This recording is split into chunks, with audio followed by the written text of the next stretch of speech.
Ladies and gentlemen, welcome back. CT5. Um, this one is going to be about another phrase from Adam Savage from Mythbusters. He explained, he said the phrase, failure is always an option. And then he went on to explain the origin of it. He said, well, it was a phrase that I came up with in Mythbusters' early days. And when I talk about this from a scientific perspective, any kind of failure that you may perceive pardon me, he said, no scientist actually thinks like that. Any experiment that yields data is viable. Any kind of failure, what you perceive may happen, is an option. And what it really means is, okay, you think it's going to turn out one way, but it turns out another way that you didn't expect. But it's still data. My question to all of you really is, how would you relate to that particular phrase?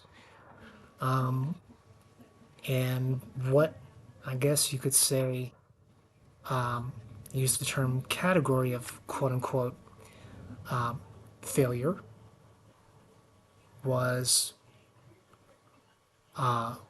or, I guess, misleading results, you could say very vaguely, were options. Say, for example, you started a project, whatever that genre may be, crafts, music, visual art, kinetic art, so on. You planned a project and you had a specific idea in mind of how it would work. And yet, let's say the exact opposite happened, or something went wrong that you had to reevaluate how the design was drawn out. And it's, for me, within the realm of failure is always an option, is within music. I tend to rewrite a lot of the melodies that I've done and rewrite it in a different iteration. Use different chords, use different scales, and see what works and what doesn't. And Adam goes on to say, I'd seen this video within a matter of 2 minutes ago. The caption was, failure is required.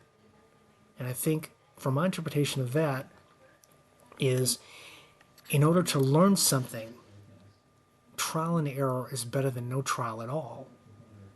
I mean, errors happen in everyday life, from construction projects to musical projects to visual arts projects and many more.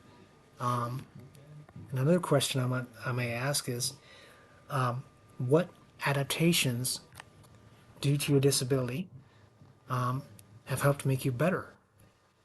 And what adaptations worked? What adaptations did you have to refine to make it work for your specific circumstances? For me, I had to, with the cerebral palsy, I had to get a leg brace to help me walk straight. For this has been the last 7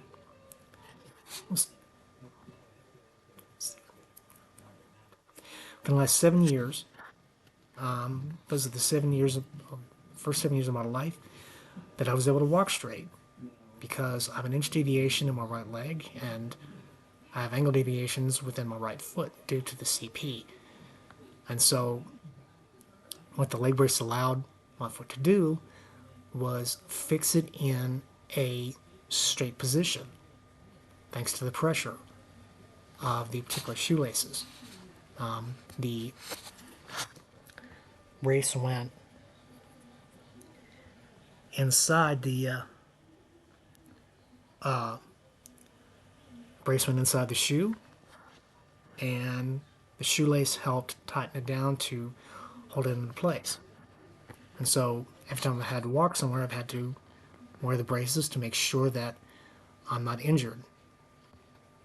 Because over the last 30 years, my knee on my left knee became severely injured because it's known as an RSI, or a repetitive strain injury.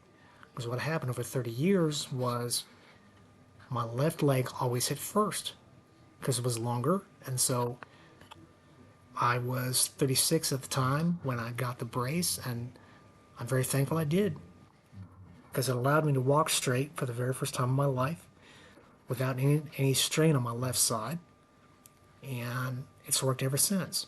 Luckily, they didn't have to make it again because they first took a plaster mold of my right foot and then had the brace custom made in California. And and so, it's a matter of like, okay, um, there's certain things that I guess you could say, projects like that, failure isn't an option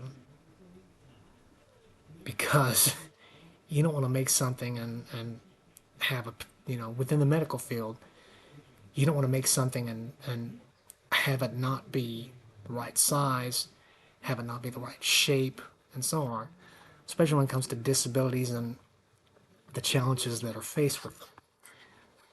If it's a prosthetic, if it's a sort of durable medical equipment of any kind, or DME as it's known within the insurance field. And it's, and so within the concept of artistic projects, that particular phrase applies. And so once again, I'd like your input on how, how you would approach that philosophy as a artistic scientist. And again, comments are more than welcome on this one, as all of the videos are.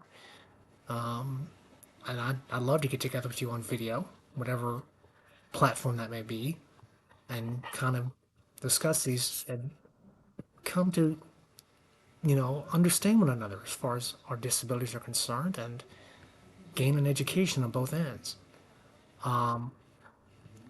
So if you would, please like and subscribe to the channel. I would sincerely appreciate it. Also, if you would share the channel with anybody that you know that would be interested, that would also be appreciated. But once again, for the time being, CT5 signing off. Thank you.